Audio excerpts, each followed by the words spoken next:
네, 이번 시간에는 휴먼 서비스에 대한 리더십을 함께 공부하도록 하겠습니다. 강의의 김성철 교수입니다. 이번에는 1장 휴먼 서비스 리더십의 필요성에 대해서 함께 공부하는 시간을 갖도록 하겠습니다. 리더의 능력은 조직에서 생산된 서비스 프로그램의 평가, 그리고 만족도, 친절도 등과 같은 산출물에 의해서 평가가 된다는 것이죠. 이 산출물이라고 하는 것은 경영학의 입장에서 본다면은 우리가 아웃풋 또는 아웃컴이라는 얘기를 하는 것이죠. 특별히 리더십은 이 경영학과 리더십에서의 관계는 매우 긴밀한 관계이기 때문에 경영에서도 휴먼 서비스가 아주 귀한 주제로, 그리고 경영에서 매우 필요한 리더십으로 자리매김하고 있는 것을 우리가 볼 수 있습니다. 그러므로 사회복지 조직의 최고 경영자, CEO죠. CEO는 효과적인 리더십을 발휘하여 조직을 유지하고 발전시켜 나가야 할 책임이 있다는 것이죠. 특별히 사회복지 조직의 리더는 지금과 같이 한정된 환경에서 자원을 동원해야 하며 다양한 경쟁의 환경체제로 변화하는 사회복지 환경에서 성공적인 과업 수행을 위해서는 일반 사기업체의 최고 경영자와 같은 혁신적인 리더십이 필요하다고 볼 수 있습니다.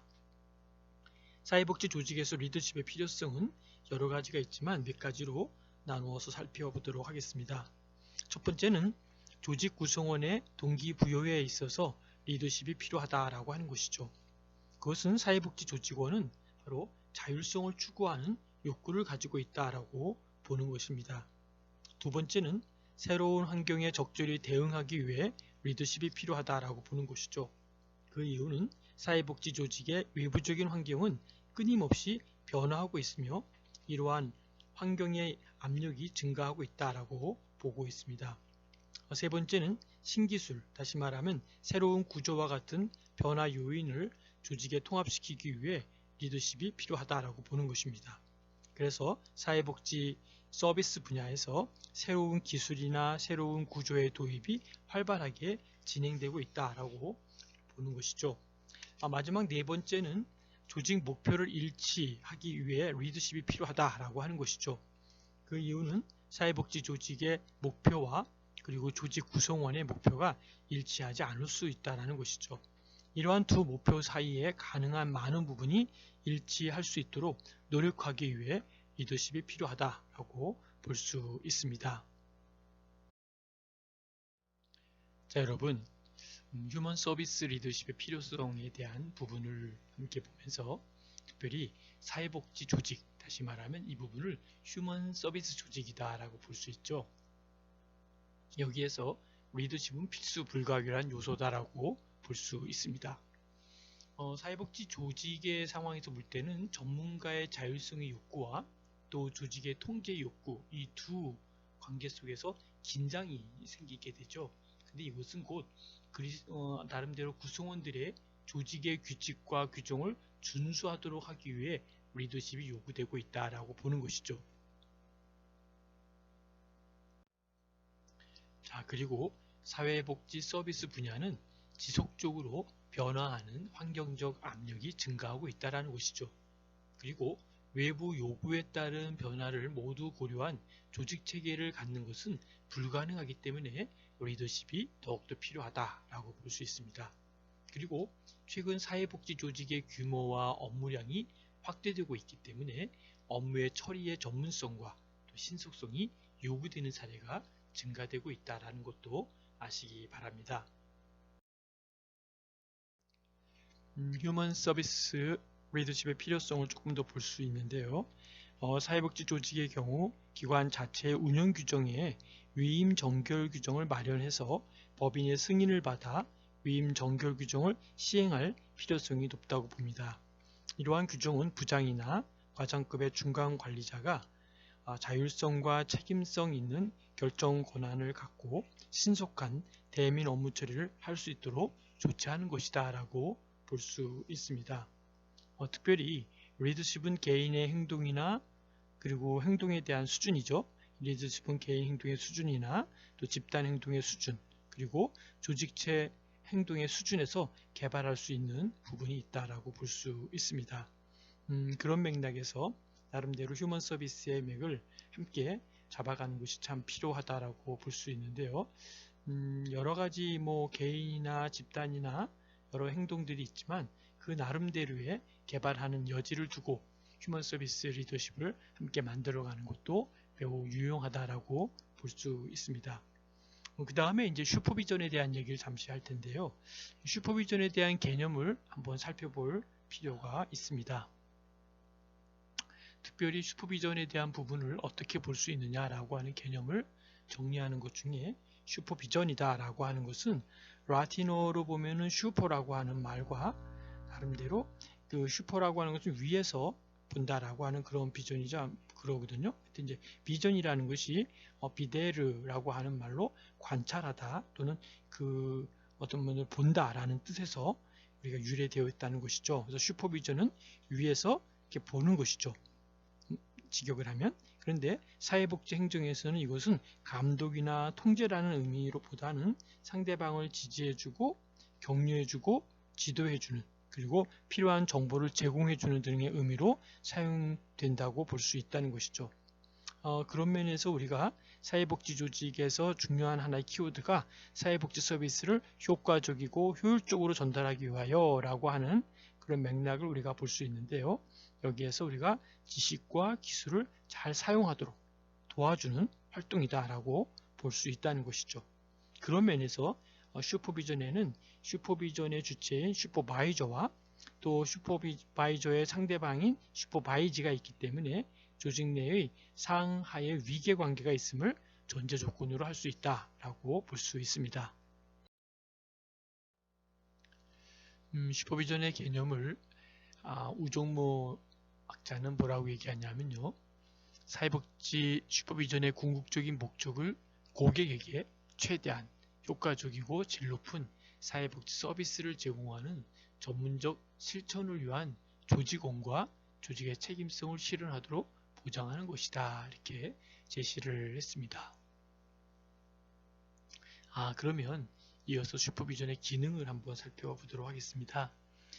스키드모어와 카두시는 나름대로 슈퍼비전의 기능에 대해서 여러 가지 얘기를 합니다만 조직원으로 하여금 지식과 이해력을 증진시킴으로써 그들이 전문적 자세를 더욱 구비할 수 있도록 돕는 것을 목적으로 한다라고 제시하고 있습니다.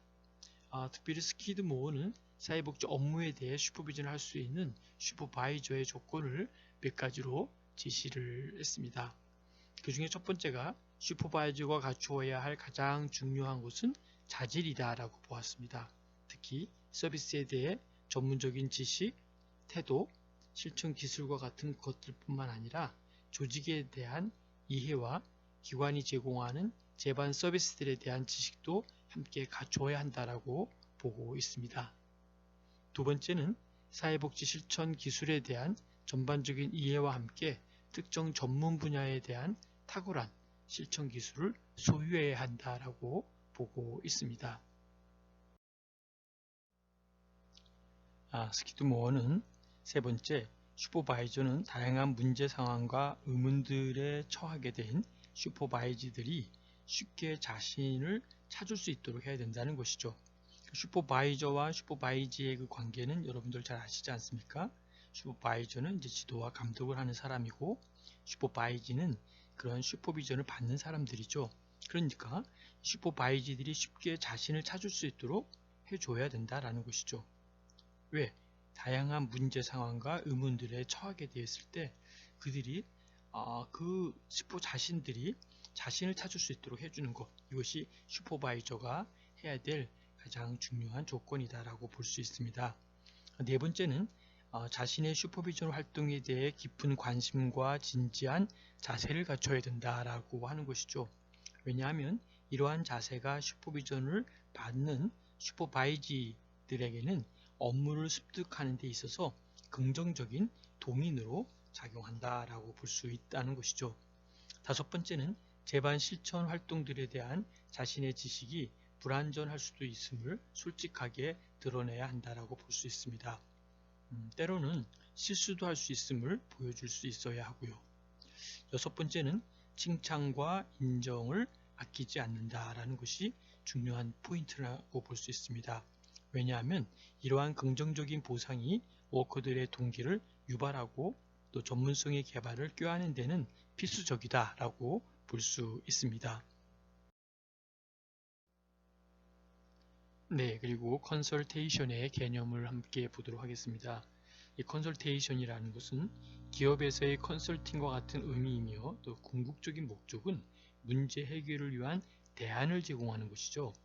그렇기 때문에 컨설팅은 나름대로 독립적이고 전문적인 조언 서비스로서 어떤 업무에 능력 있고 배려가 깊은 전문가가 때때로 행정력에 관계없이 개인이나 또는 집단을 만나서 경영과 사업의 문제점들을 해결하기 위해 나름대로 자문을 하는 활동이다라고 보는 것이죠. 이로 인해서 새로운 기회의 발견과 활용을 통하여 학습의 기회를 넓히고 동시에 변화를 실행함으로써 조직이 추구하는 목적을 달성할 수 있도록 도와주는 서비스다라고 볼 수 있습니다. 자, 여러분 컨설팅이라는 말은 많이 들어보셨죠? 이번 시간에 이제 컨설팅의 역할에 대해서 한번 좀 정리해 볼 필요가 있는데요. 컨설팅의 영역을 먼저 살펴볼 필요가 있겠죠. 컨설팅의 영역은 서비스의 범위에 따라서 이제 여러 가지로 나누어서 보는 경우가 많습니다. 그런데 여기에 이제 우정무 학자는 뭐라고 얘기했냐면 컨설팅에 대한 스타일을 기준으로 보면서 이 R이라고 하는 리소스라고 하는 단어를 쓰면서 자원과 또 과정이라고 하는 프로세스, 이 두 개의 단어를 핵심 키로 뽑았습니다.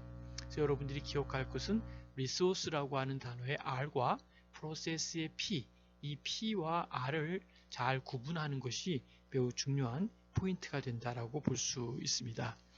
그래서 이 사회 환경에 따라서 이제 컨설턴트는 뭐라고 얘기하냐면 조직의 경영과 업무상 해결해야 할 문제나 과제에 대해서 전문적 식견을 가지고 조언과 지도를 제공하는 전문 직업인이다 라고 보고 있는 것이죠. 그래서 나름대로 이제 R이라는 리소스와 프로세스의 이 과정, 이 두 개의 관계가 많은 그 관계성에서 컨설팅을 하는데 큰 맥을 같이 하고 있다는 것을 기억하시면서 컨설턴트 역할을 조금 더 구체적으로 보도록 하겠습니다. 컨설턴트 역할은 일반적으로 자료를 확보하는 것이 첫 번째 들어가죠. 그래서 어떠한 자료를 확보하느냐 이 부분에 따른 이제 결과도 달라지겠지만 더 나아가서는 문제 부분을 검색하는 부분도 있고요. 그리고 심리적인 유대 증진과 개인과 개인 그리고 집단과 집단 간의 그 관계가 매우 중요한 포인트를 잡고 있고 또 개인과 집단 간의 연계 그리고 의사 전달의 매개체를 제공하는 것. 그래서 좀 정리를 한다면 개인과 개인의 그리고 그 나름대로 집단과 집단 간의 관계가 있지만 또 개인과 집단 간의 연계에 대한 이 커뮤니케이션에 대한 매개체가 매우 중요하다라고 하는 것이죠.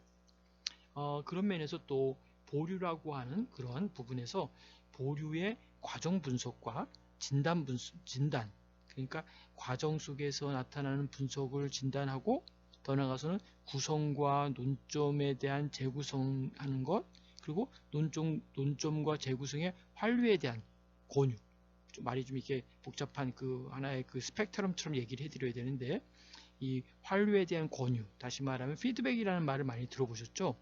그러니까 다시 말하면 지금 말씀드렸던 이러한 관계 속에서 피드백에 대한 권유와 또 나름대로 배관공과 산부인과 의사와 같은 또는 배관공이라는 건 뭘까요? 뭔가를 쭉 연결해 가지고 이 파이프라인을 연결해서 그 배관을 어딘가 좀 고장이 나지 않았나 어디가 문제가 있지 않느냐 라고 하는 배관공에 대한 부분에 그 어떤 그 사람의 커리어 그 사람의 어떤 그 분야 이런 부분들을 우리가 배관공이라는 말을 사용을 한 거고요.